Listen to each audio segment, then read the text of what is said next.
Welcome to I'm From the Internet, a podcast about somethingawful.com, the goons, and their consequences.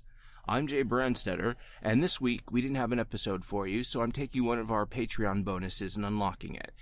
This is about a Trekkie's Tale. It's a short piece of satirical Star Trek fan fiction from the 70s. And we recorded this after we did the Pony Goons episode. Mike is still there with us, and we continue some of the conversations we had there. So if you haven't listened to the Pony Goons episodes, I recommend checking it out before this. If you skipped over it because you thought it was going to be us making fun of bronies, it is so not that. I used to be a brony. No, this is all about making fun of the goons, making fun of bronies, and us kind of re-examining, how much people's attitudes have changed about cartoons and stuff aimed at girls, over the past 15 years almost at this point. Yeah, it's fun. Anyways, I hope you enjoy that. If you like that, we have about 10 more episodes of like that on our Patreon, and we're starting to kind of branch out on that. Anyways, I hope you enjoy this, and I'll see you next week. As always, you can find me everywhere at jaybrandstetter. You can find Winslow at Winslow Domain and at Calculations on Instagram. Producer Steve is Killhamster. Steve is broke, has his album out. The usual. Pre-order Winslow's card game.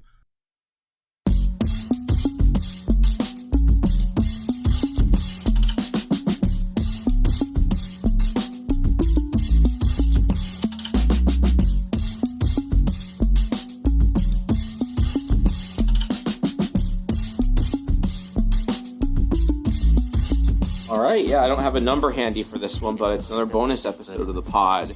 And since this is the follow-up to the Pony Goons episode, I felt like doing some fandom stuff. So this is actually something I wanted to do for a while, because this is the origin of the term Mary Sue, I guess.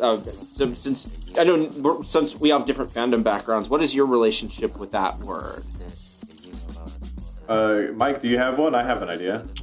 I don't know that I do. I've heard it before, but I don't know. Just kind of all I know here is when a Mary Sue is a young woman. That's all I've got. So my interpretation of Mary Sue is it is kind of like a girl's version of the magical Negro trope, where it's you have a story that is tends to be fronted by a man, and then they have a later episode or an expansion to it or a sequel where the man meets a woman that does everything that he can do but better, and it's a way that you can teach men how to look up to women too, where it's a very shallow female a woman character that is she's badass and knows everything, and there's no grit to her. It's just that she's a woman that can do anything. No, that's really interesting. Yeah, because you're not wrong. But the thing about Mary Sue is that it's a term that is over half a century old at this point. It actually predates the internet. That's one of these these bonus episodes. I try and do older stuff, so a lot of times it's even pre-internet. So this is a fun bit of pre-internet fandom, because in fandom, before the internet, Mary Sue was a term for basically what we would now use self-insert is kind of when people say a self-insert derisively. Oh, okay. The Mary Sue is the idea it was usually a female author putting herself in a work of fiction in a way where she's the best person that everyone loves. And that was interesting. And then over time, that went from a fandom complaint to just sort of a complaint against women in media. And then also it became you said when you were talking about it, that was a case of where a bad a female character shows up and is bad, but that wasn't from a fandom perspective. That's specifically from the perspective of media itself. It's interesting, and also it's one of those things where now it's just basically a snarl word. I feel the Star Wars sequels with the main character in that was when Mary Sue just became female character I dislike, basically. Okay, would this include Bella from Twilight? That is a sort of a classic example of that, where it's someone who isn't particularly good or interesting at anything, but just everyone loves them and falls for them, and that also did literally start as fan fiction. So yeah, I think Bella is sort of a great example of a Mary Sue in the classical sense, where it's a sort of a wish fulfillment character. The idea specifically self-insertion is wish fulfillment as opposed to as a way of soapboxing or whatever. Interesting. And that basically the reason why they call it a Mary Sue is because of the specific work of fiction here, A Trekkie's Tale from December 1973, in a Star Trek original series fanzine. Before the internet, fandom was literally like zines. Like you would make copies and send them around to people. I've they had all these. It's like a whole thing that's a little bit outside of this, but the actual A Trekkie's Tale is still pretty funny because it's like explicitly from the perspective of making fun of this sort of character that has been popping up over and over in fan media for a while. Like when that's a fun thing about like early stuff like this too, is when someone finally codifies a single thing that has been around for a while, and everyone is like, "Oh, that's what that is." That's always like a very sort of fun moment and stuff like this. Yeah, I think that it's probably gotten to be pretty fucking annoying by now, but I do like some of the stuff that it was on TV Tropes because it is an interesting way of like doing a cross analysis of multiple different types of media. And like I the only one that I can think of off the top of my head is that in Silent Hill 2, big surprise, that's my reference point, is that Mary and Maria both have something. I can't remember what they call it on the TV Tropes, but it's like the way that a character who is going to die will cough. Yes. They'll cough at some point in time. Yeah. And it's never just like, oh, they just coughed once, the way that everybody coughs off and on throughout their entire life. If a character coughs in fiction, that character is going to die. Yeah, especially if they cough into something. Like, yes, it is Chekhov's handkerchief, so to speak. Yeah, everyone is just like wasting away of tuberculosis, like it's the Victorian era. It's very... Right. Yeah, no, TV Tropes is actually kind of a good, like, it's a sort of like a good, like, platonic ideal of that sort of fandom instinct to categorize and document stuff. And yeah, I definitely agree. And so also, I will say, like I mentioned, I'm not really a big Star Trek fan, so I do know enough about, like, I know through osmosis, I've seen the movies, but I think this is kind of a funny one, too, because, like, even though I'm not a big part of it, I can sort of immediately recognize, like, just as someone who has participated in fandoms, like, all the sort of instincts and stuff this is touching on. So I guess outside of hyping it, here, this is, I can read this, I guess, here. So this is A Trekkie's Tale. Also, I want to shout out the author. This was written by a woman named Paula Smith. It's pretty interesting because she was, like, active in the Star Trek fandom in the 60s, 70s, and 80s. And it's just fun to see, like, how, like, the way that now people will commission artwork of, like, themselves, original characters and stuff. You can see, like, in the 60s, there's, like, artwork of her, like, on the bridge of the Enterprise with the cast of the original series. There's, like, fandom. It's just neat to see how, like, people, like, fans have always been interacting with stuff in these weird ways like this. Just the aesthetics and the technology around it has changed, and the culture a little, too. But, sorry, just getting a little missy a bit. So, here we go. A Trekkie's Tale by Paula Smith. Gee, golly gosh, Glorioski, thought Mary Sue as she stepped on the bridge of the Enterprise. Here I am, the youngest lieutenant in the fleet, only 15 and a half years old. Captain Kirk came up to her. Oh, Lieutenant, I love you madly. Will you come to bed with me? Captain, I'm not that kind of girl. You're right, and I respect you for it. Here, take over the ship for a moment while I get some coffee for us. So already you can kind of see the whole, like, young person inserting themselves in the fiction, but also, like, in a way where it's, like, not compromising the characters that they like. I feel like that's a thing that, like, especially as a teenager when you write fiction, that's something that happens sometimes. Like, I used to be friends with a lot of fan fiction people, so I kind of was exposed to all this stuff, even though I'm not a part of that world. Young, insecure, probably kind of sad kids, which we all were. That's not like me calling them losers or anything. Oh, yeah, no. Writing stories where people pay them compliments, Yeah, for sure. Yeah, I mean, I'd be lying if I said I didn't, like, write Resident Evil 4 fan fiction for my friend once, where it was like, we were all furries fighting zombies or whatever when I was in high school. Like, that is what being a teenage nerd is.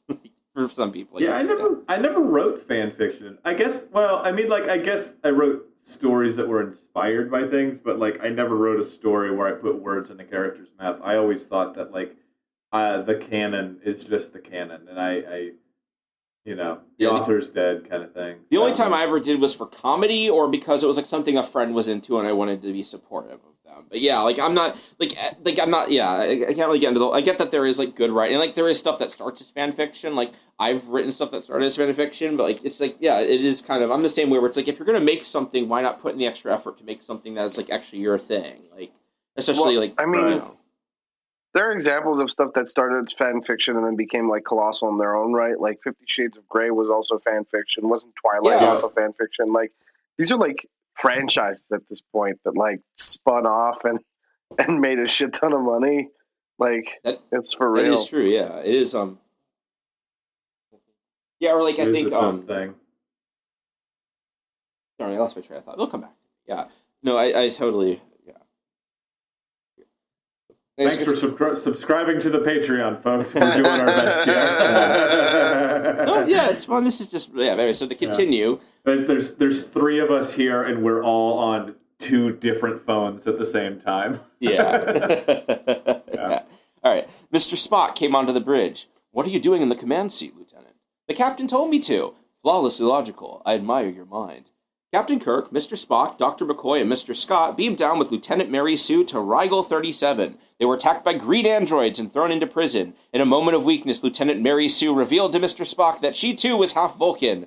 Recovering quickly, she sprung the lock with her hairpin, and they all got away back to the ship. So that's another brushes over all of the most interesting part. Yeah. Who cares about the adventures? The important thing is that everyone likes me.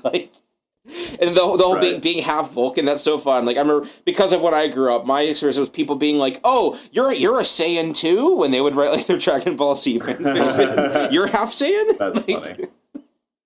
Yeah. Just the way this all mutates, it's just like the nouns changing. Yeah. But back on board, Dr. McCoy and Lieutenant Mary Sue found out that the men who had beamed down were seriously stricken by the jumping cold robbies. Mary Sue less so. While the 4 officers languished in sick bay, Lieutenant Mary Sue ran the ship and ran it so well she received the Nobel Peace Prize, the Vulcan Order of Gallantry, and the Tralfamadorian Order of Good Guyhood. However, the disease finally got to her and she fell fatally ill. In the sick bay, as she breathed her last, she was surrounded by Captain Kirk, Mr. Spock, Dr. McCoy, and Mr. Scott, all weeping unashamedly at the loss of her beautiful youth and youthful beauty, intelligence, capability, and all-around niceness. Even to this day, her birthday is a national holiday of the Enterprise. The end. So there we go. That's where the term Mary Sue comes from. That is so well observed. The whole just like, oh, this wonderful person, they saved the day and then died, so now they will never be corrupted. We will just remember them fondly forever, as they were.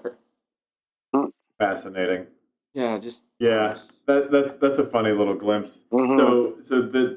This started here, and then they just kind of like spawn things off of it. Yeah, because this person, Paul, and now that the term Mary Sue was like originally like a fictional, like this is a fictional version of what type of person does, and then people started using Mary Sue as a proper noun for this type of character. To the point where like when there was a male version of it, they called it like a Gary Stew, as opposed to like to match it up. I wanted to ask, what do you call a girl brony?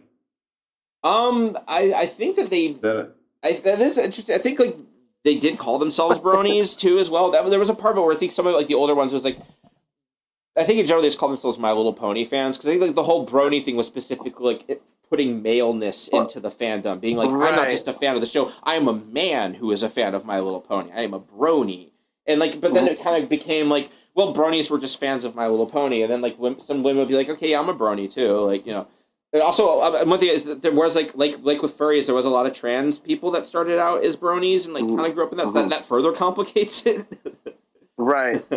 Well, I do think that like I know a woman who's a brony and she'll call herself a brony, right? Like that's what she'll call herself. But it's also like, I think the element of being a brony isn't necessarily just like, yes, I'm a man and I'm into the show. It's like you're also doing the work of like, this isn't a girl show. Like it's an everybody show, every pony show, right?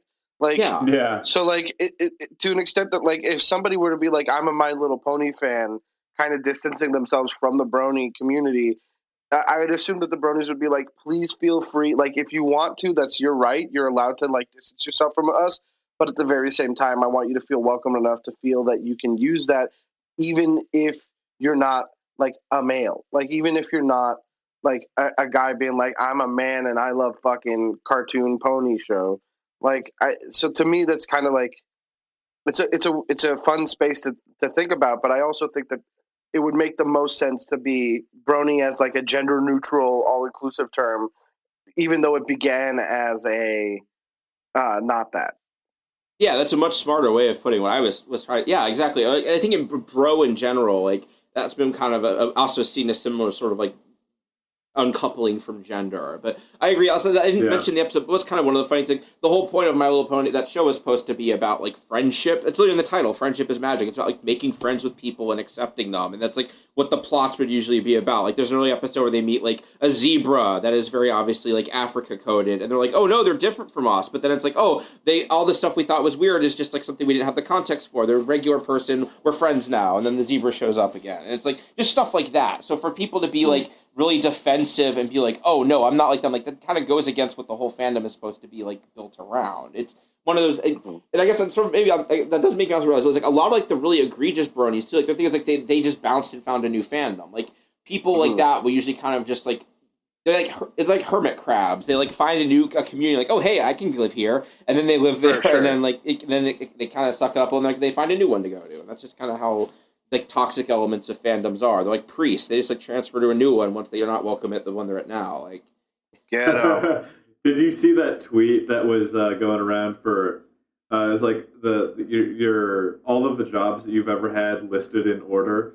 Oh yeah. And one guy was just like priest, and then priest at a different parish, priest at a different parish, priest at a different parish, priest at a different parish. That was a very good one. Yeah. Yo, fucking get him, dude. Yeah, I very rarely retweet other people's jokes because I am very much that asshole. But like that one, I was like, all right, this is unimprovable. That's so fucking funny. No, I do retweet people's stuff.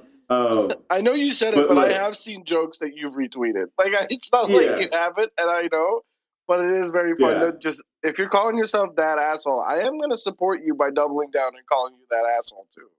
Even like, though I've seen it. My thing is, like, liking it will boost it in the feed and stuff like that, but like, my Twitter, honestly, to me, is just like a notebook of jokes.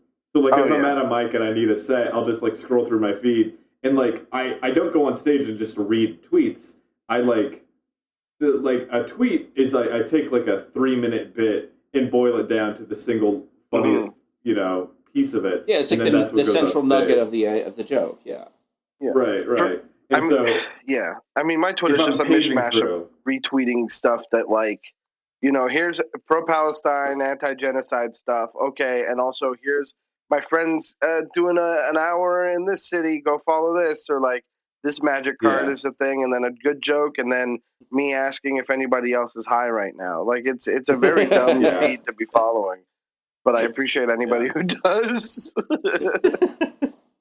Yeah, no, I definitely I sympathize with that because like I have definitely unfollowed. Like speaking of fandoms, that is like as someone who doesn't participate, that is like a really annoying. It's like when you have someone that you like online and they get really into a fandom. That's just like, well, for the next couple of months, I'm just going to be seeing these anime characters I don't understand every time I check Twitter. Oh yeah, yeah. I would say a really useful thing is you can turn off retweets for people on Twitter that you're following. It's like one of the options on there that has legitimately been like there are a lot of people. It's like I like your stuff, but I don't like the stuff you retweet. And with this, now things can work out. Like I'm sure I am that person. Yeah, there was just somebody that I had to just like mute them entirely because they started playing Hades, and then like my entire feed was just like unbearably horny, and it's just like we were talking about in the full episode. It's just like I go on like she'll never know about this, but like I'm friends with like a number of porn stars, like just personal friends, right? Yeah, and I have like muted a bunch of their accounts because like I don't like to log on to Twitter and like the first thing I see is like full penetration. Like if I'm just like hanging out with people and I pull up Twitter and that's the first thing I see, nobody else knows that like, oh, that's my friend. Yeah, that's actually my friend. That's not just an account that I follow. I'm supporting a small business owner I'm friends with. Right, yeah, like I'm not a prude. I just think that like people like it is a sign of like adult like maturity to be able to control your need to be horny. Like I can't believe we're having this conversation, but like if you need to be like quirked up and horny all the time, like look within, because you're like it's like waking up and having 4 beers first thing in the morning. It's like, oh no, but a beer is totally fine. Everybody likes to have a beer, So why can't I have 4 first thing in the morning? It's like, because you have a whole day. Yeah. Yeah, and also because beer isn't the only thing. It's like whenever you get that into something like that, it's just, no, you need to diversify some. Like you were talking about gooning earlier. Like whenever I read posts from people who are into that, it's just like this is the most insipid thing in the world. Like being horny isn't a personality. It's like a temporary state of existence. I do think that there's an element of like, you know, like I also am friends with a number of porn stars, and sometimes I'll open Twitter and the first thing that comes up is like porn from either them or someone that they're commenting other.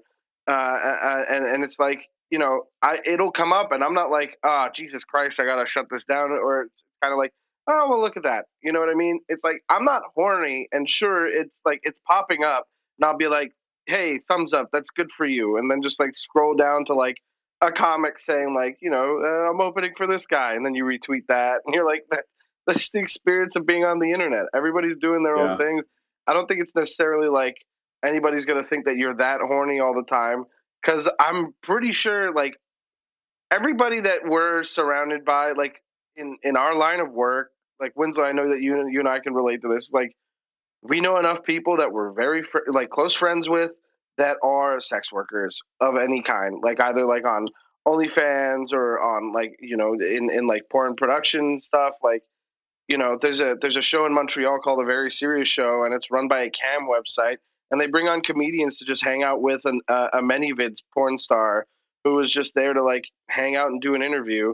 And then, you know, you follow each other, hang out, and like all of a sudden, next thing you know is next week you turn on your phone, you open Twitter, and you're like, oh, okay, well, there's that very nice lady whose work I'd never seen before, taking dicks in different ways. And you're like, well, that's her element, you know, good for her. And then you keep scrolling. Yeah.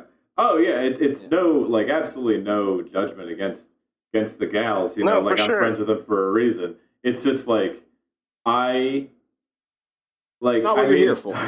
I'm not like a dumb animal, but like if I'm horny, I'm not able to focus on other stuff. I'm just like thinking about fucking. Yeah. And so like if I'm just like, I got a lot of work to do today, I got to focus on some like creative projects and like focus on drawing and stuff like that. And if I have a bunch of things that are like, you know, accounts that are like, be horny right now, look at this right now, get horny. I'm not gonna be able to focus on my shit. Yeah, and it's just like, well, fuck you. Like, that's true. Yeah, like that. You can also, and then I get it. For me, it's kind of like if I do get to that point, it's like, well, it's like Canaan puts it, you're shooing away a nuisance. You're not like cranking one out because it's like a good time. You're just kind of like, let's get this over with, and now I can focus, kind of thing. And sometimes that's what it takes. Yeah, like I'm a furry, that's what so we do before, during, and after every episode. Yeah. Sorry, that really got me. You got me off guard there. You know, I was gonna say, like, it's extra weird for me too, because like I'm an asexual furry, so it's like furries in general, like I'm at a party, I meet other furries, like here this is my fursona, and they'll just like pull out and show me like hardcore drawn pornography on their phone of their fursona as like their introduction. I'm like, okay, yeah, that's a cute Wolverine, nice, but it's kind of like a bit much sometimes. Where as an asexual, where that isn't like my scene, but I don't want to like yuck other people's yum at the same time. So it's just a very interesting space to be in. Like I just have a good sense of humor about it, because like I am definitely like a niche within a niche within a niche there. So, you know, it's just Your sexuality is still fucking fascinating to me. Because it is. Yeah, it is like it's a what's that? It's like the fifth dimensional shape or something. Like it changes as you try and perceive it. It's super complicated. Like I guess this is a private episode. It's like when I was having Fred read his section, he had one of his AI art things of like a big fat Tanuki man on the screen. It was so good. I was like, yes, I'm so glad this is indirectly being captured on the podcast. Yeah, I just like, it's just like, you have to just decouple the idea that furry and furry is like totally separate from, well, decouple the idea that furry and fur porn is like, you know, those are one and the same. When it's like, oh no, it's like a whole separate culture. Yeah, Tony the Tiger, non-pornographic, and also furry icon. You know, like. Yeah, That was like a really, like, you talk about people being horny online. That is a very embarrassing thing. It's like when other furries will like harass brands like that. Like, I mean, I do not respect brands. I'm just saying, it's like whenever like a Tony the Tiger, the official Tony the Tiger account, be like, kids follow this account, please behave, and they'll be like, daddy, let me become daddy, or whatever. Mm-hmm. Yeah. But again, it's in general just I don't know where I was going with that. Yeah, it is very frustrating how like the way that adults have made it so like there's no safe place for kids on the internet, and like I honestly don't even think that a lot of the adults are doing it are like pedophiles. Yeah. I think that they're just like dumb assholes who it's like the tragedy of the commons, but online. Thank you. Where like. I haven't heard a reference to that in a while. That's great. Right. Like for the uninitiated, the tragedy of the commons is basically like you have a beautiful public park that is everyone's benefit, but no one's responsibility. Mm-hmm. And so naturally it kind of falls into squalor because like you will go there because it's clean, but you're not going to be the person cleaning it, Yeah, when I was a science teacher, that was an experiment we'd do where it was like a little lake filled with Hershey's Kisses, and the idea was everyone could fish from it. And because it was a tragedy common, inevitably someone would overfish it and the fish would die out because they wanted all the candy. And then you got to explain about like environmental conservation stuff from the context of shared resources. Great concept. Right.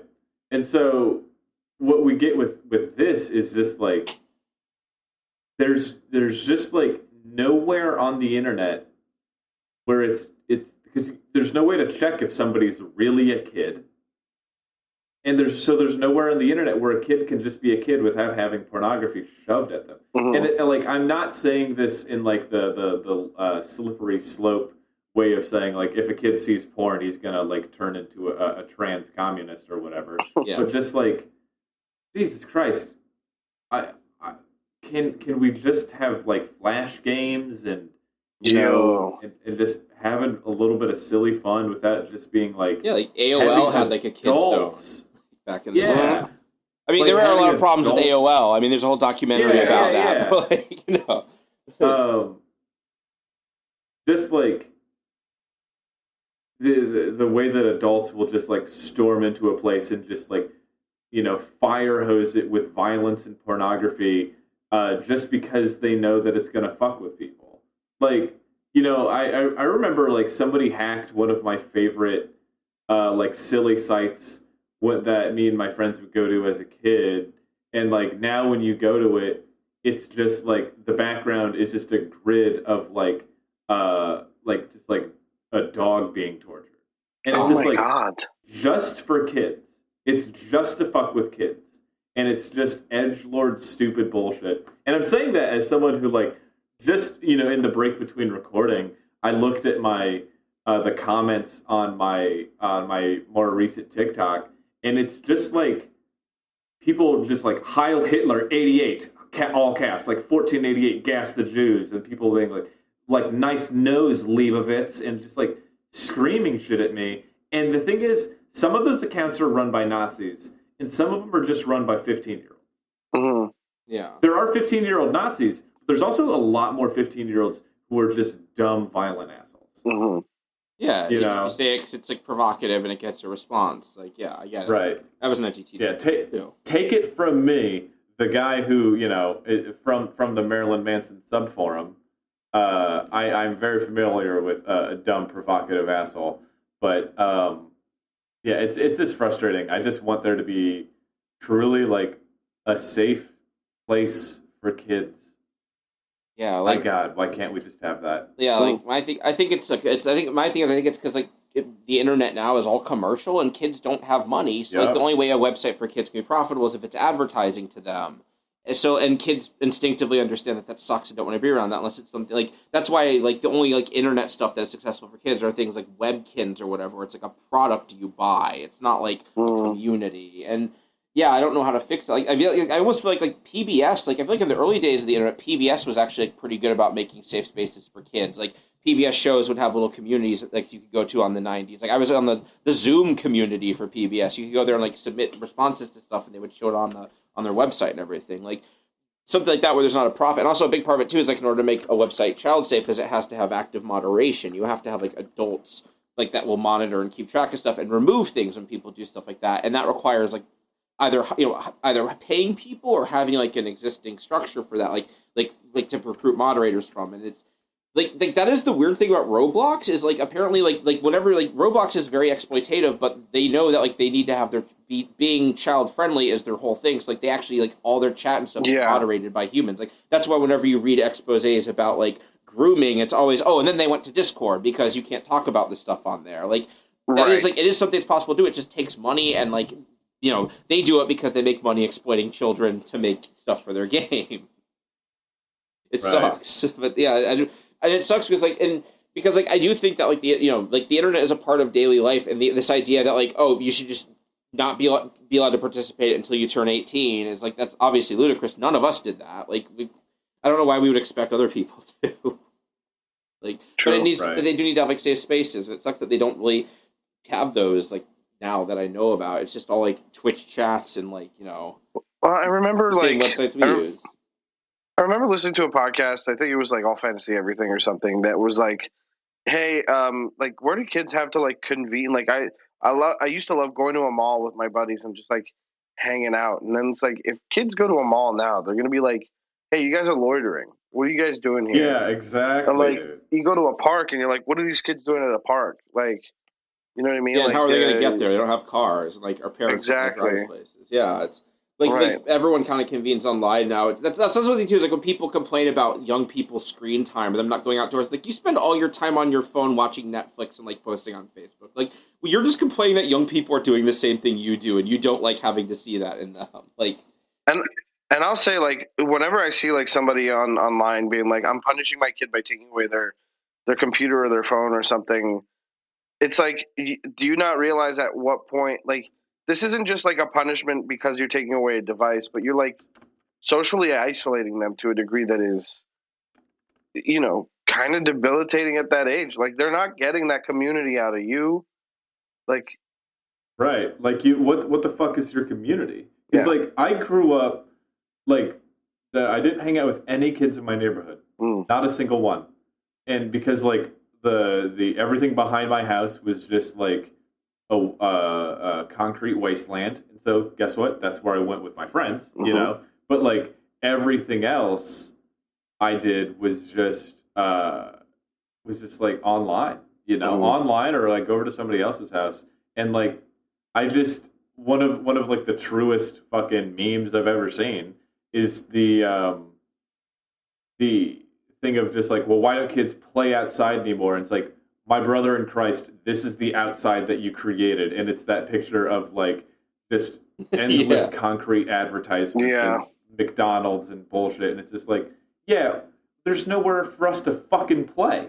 Let's also not forget that if we go out and play, I get like, there's cops going to be there. They're going to harass us or fucking beat us up. It costs us like $50 to leave the house. Well, a Canadian probably, but like it costs you like money to just leave the house as an adult. Like, you think it doesn't cost any money to leave the house as a kid? You don't have money. Like, I don't know. Like, I think on an instinctual level, that's why I was so infuriated by the rat hole pushback, because it gives me flashbacks, like as a child of the late 90s, early 2000s, like the anti-skateboarding pushback, where it was like people being mad about kids skateboarding, but then it's like you didn't let us do that. Now you complain that we don't play outside anymore. It's like, but.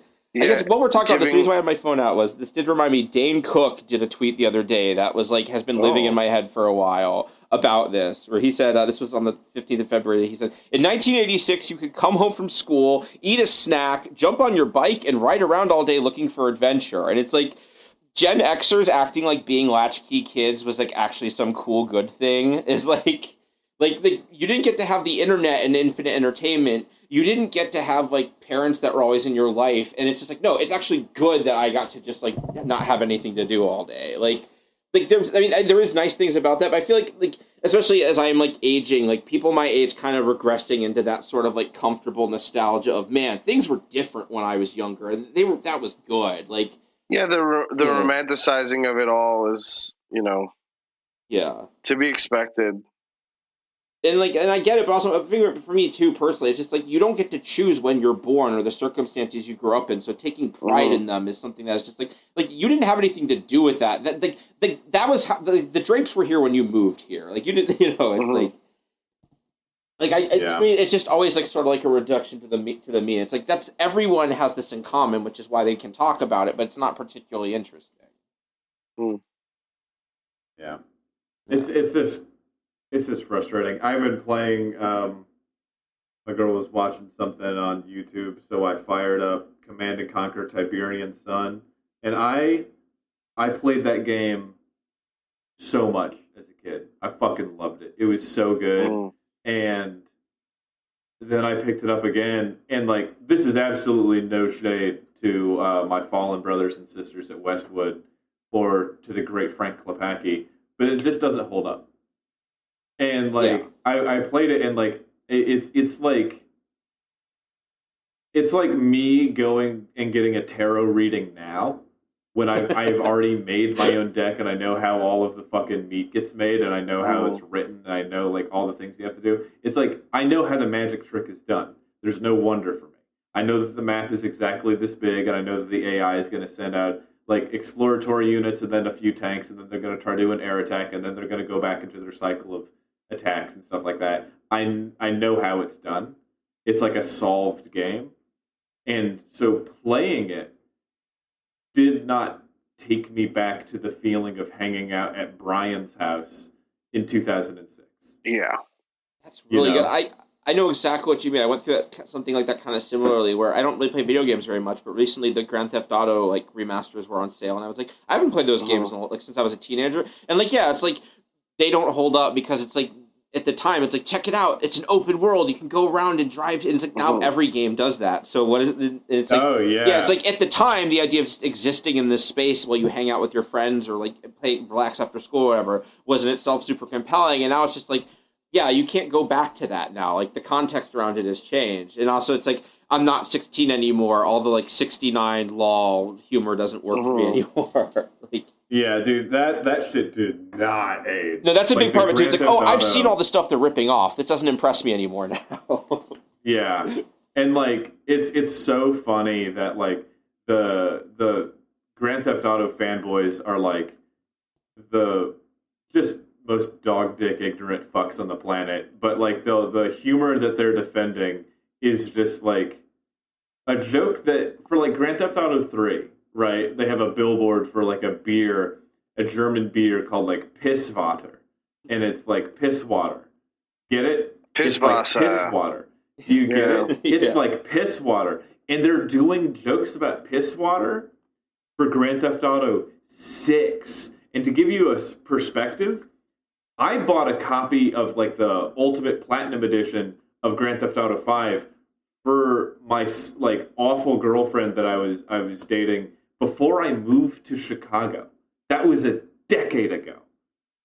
And they're still making that joke. Yeah, and like these are the guys who are like clapping their forearms together, just like hooting and hollering with how fucking funny this is. And it's like, no, it's not. See, here's the thing about that one in particular, though, is that as much as I agree with your point that you're making, I do think that because Pisswasser is like part of the world of it's like a brand within the world of Grand Theft Auto. It is. Oh yeah. It's like one thing that people will look at being like nostalgically like, remember when this was the funniest thing? Well now it's just a brand of the game. I don't feel like they're like hitting. They're not like beating that drum like, we're selling you the funniest fucking joke. But they are definitely still going to that well. And it's just like, yeah, that kind of is like it's exactly the same. Like, hey, check me out. I watched South Park. Yes. Yeah. My thing is that there was a thread on Twitter that was just like, people act like Grand Theft Auto is fucking funny, but it really truly isn't. And then like a lot of the responses were just like, look, piss water, and then look, you can beat up sex workers, and it's like. Okay. Yeah. Like, this made me check. Like, Dan Houser, the guy who writes all these games, he's 50 years old now. Like, that's the thing is, like, when they started out, Grand Theft Auto was like they were like a bunch of like young 20-something hotshot, I think they're he's from London. They're like a bunch of English guys that they're like American weeaboos. They're like, we love American culture. We're going to go to America and make American video games. And then he went to America specifically to become an American citizen so he could vote against Hillary Clinton. That's too, yeah. Because remember, she's the one she was the anti-video game candidate. Yeah, like that's and Tipper Gore. Yeah. That's the funny thing about this, too, is it's like these guys keep hitting the same drum as they get older, and that's why I think it gets sadder, too, because they're like, we want to be taken seriously, we want to tell real stories, but we can't escape the fact that our whole thing is dick jokes and 69s and, like, characters making Scarface references. So that's why you have, like, that's why, like, 5, like, I think people really bounced off of it because they were like, yeah, this isn't working anymore, and it's like, you know, they tried to be serious, and instead it came, like, with like the torture missions and stuff, and it came off as just like this isn't not only is this not edgy, this is boring because this has been done better in other stuff already, even like a decade ago. We say people bouncing off of it, but it was the single biggest media event in the history of media events. It made $1 billion in a day, so we are very much in the minority here. Yeah, it remains the most profitable video game, like even to this day. Like, because they figured out they can do the online thing, and people will do the microtransactions. So Mm-hmm. Yeah. So how did we get here from Mary Sue again? I don't know. We were talking a bit about. I don't know. Fuck it. This was a nice meandering trip through fandom and all that and everything. I thought this was a wonderful bonus episode. Thank you. Yeah, because we stopped doing them for a while, but now that we're coming back, I would like to redo them again. Because also, this is the only time I get to talk to Winslow where I'm not just like reading stuff, and it's neat. We talk. We have. Let me like voice talk. Like but I get what you mean. Yeah. I mean, I've seen Winslow's workload, and let me tell you something. It is daunting and impressive and very cool. But also, fuck it, like I don't know where you get the time to do all of it. Unbelievable. Yeah, no, it means a lot to me that he works on this with me. I try and respect that, which is why I was like, if you don't want to do this anymore, I get it, because it is like time of your day. But yeah, I was hanging out with a chick recently, and she's just like, she's like, truly the sweetest thing that you've ever done is the fact that you take time away from work to hang out with me. I'm like, yeah, that's pretty fucking true. Mm-hmm. You know, because that's a nice thing to do for somebody. Yeah, I have a lot on my plate, which is just drawing. It's all self-imposed. Like, I don't have any deadlines from anybody. It's just like I need to make things to sell to people, but it's a lot. Yeah. Well, thanks for listening, everybody. This is another good episode. Tell your friends, and we'll be back soon with more bullshit from the internet's worst website. All right. Until next time. Take care. Bye-bye.